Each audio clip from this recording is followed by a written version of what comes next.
Have you ever wondered why Mysterio was the villain of Spider-Man Far From Home? No, serious question. Why was he the villain? Given how No Way Home turned out, that seems fairly obvious, right?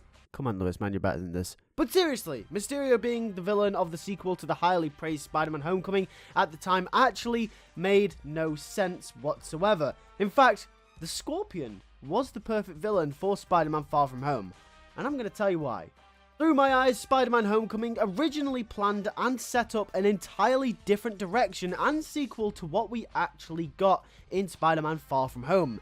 And I think the end of Homecoming is proof that the MCU and the creatives behind it don't really 100% of the time have a concrete plan as to what is going to happen in the universe. It turned out well in the end. I mean, we got No Way Home, but initially they planned a whole different direction for Spider-Man. The post-credit scene of Spider-Man Homecoming featured Adrian Toomes going to prison and meeting Mac Gargan, a criminal from earlier in the movie. And they meet up and they discuss the demise of Spider-Man. All evil and stuff. Spooky. This is generally what is known as a plant and a payoff. Generally, plants and payoffs in film happen in a certain type of manner. A plant is usually placed at the start of the film, which will then be called back upon during the end of the film or somewhere around the middle. Generally, it's around the climax or the second act. At least it's in the second portion of the movie, something that is being called back upon from the start of the film. Plants in films can be big or small. They can be tiny little callbacks or references to the beginning of the film, or they could be massive representations of character arcs. A great example of a plant and a payoff is in the film Back to the Future. At the beginning of the film, Doc Brown is shot by the Libyans, and then later on in the movie, around the end of Act 2, Marty writes younger Doc Brown a letter telling him what will happen in the future. Marty returns back to the future to 1985 to find Doc Brown is still gunned down by the same Libyans from the start of the movie. However, this time it is revealed that he is wearing a bulletproof vest and actually survives the attack, paying off the beginning of the film and calling back to what the film had set up. Now that is a major example of a plant and a payoff, but like I said before, they could be pretty much anything. However, films of the 21st century have been doing this trick in almost a backwards manner, and that is through the method of post-credit scenes, which act as a plant for the next major film. This has obviously been popularized by the MCU, and now post-credit scenes are pretty much in every major film franchise you could think of. Literally, DC, even the Super Mario Bros. Movie had a post-credit scene. Like, come on.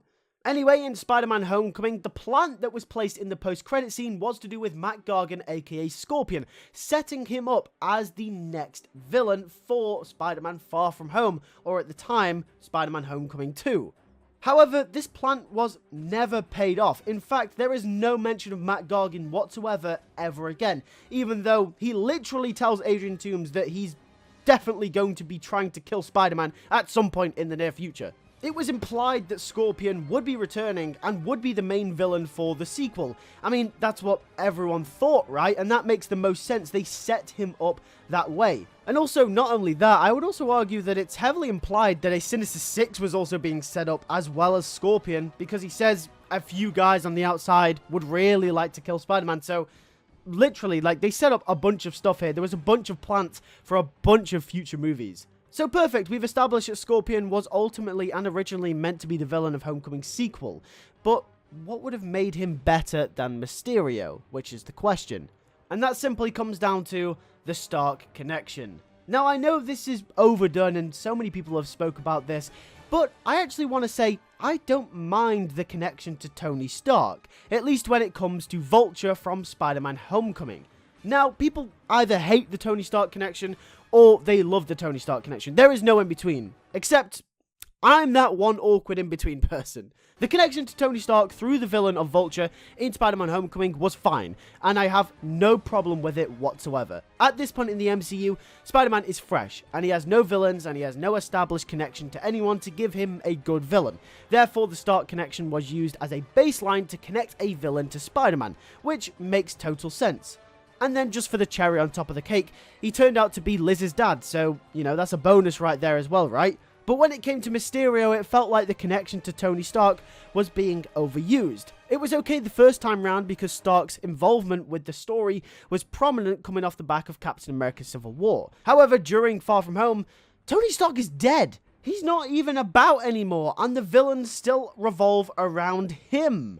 And it's not only that, you could have still have told Peter's story of not being able to live up to Stark through a villain of his own. It wasn't like the villain had to be connected to Tony Stark to tell Peter's story in Far From Home. Can Peter handle villains by himself? Is he capable of dealing with the weight of responsibility? You don't need another villain fueled by Tony Stark to complete this arc. In fact, if anything, Scorpion would have been so much better. In Mac Gargan, you could have a villain that would have stopped at nothing to defeat Spider-Man. A villain that wanted nothing but the demise of Peter Parker and the people that he loved. If anything, this would raise the stakes more.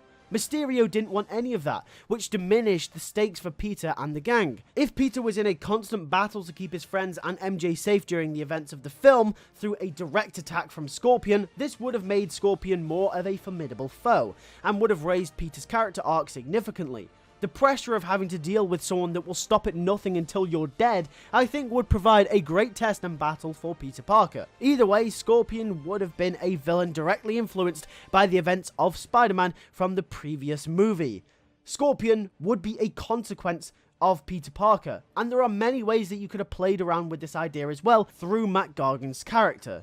Instead of showing how Stark ruined Mysterio's life, why not show how Mac Gargan now can't provide for his family from jail? Maybe his wife is terminally ill, and that is a consequence of him being in prison, and he can't provide for her. He can't pay the hospital bills. Give him a tragic backstory. Give him something that he's fighting for. Maybe Mac has a daughter or a son that he can't provide for anymore either. Kind of like how Flint Marko was fighting for his daughter in Spider-Man 3. Maybe him getting caught means that his whole family has left him. There are endless consequences you could have shown through Mac's character that would have directly been influenced by the actions of Spider-Man from the previous film. And this would also tie into No Way Home as well, because of the weight of responsibility that Peter has to feel for Mac's character. Like we said, there was a reason for why Mac became a criminal. Maybe it was to do with something with his family, and now that he's in prison, he can't provide for them. That is Spider-Man's fault, and Peter would have to deal with that responsibility.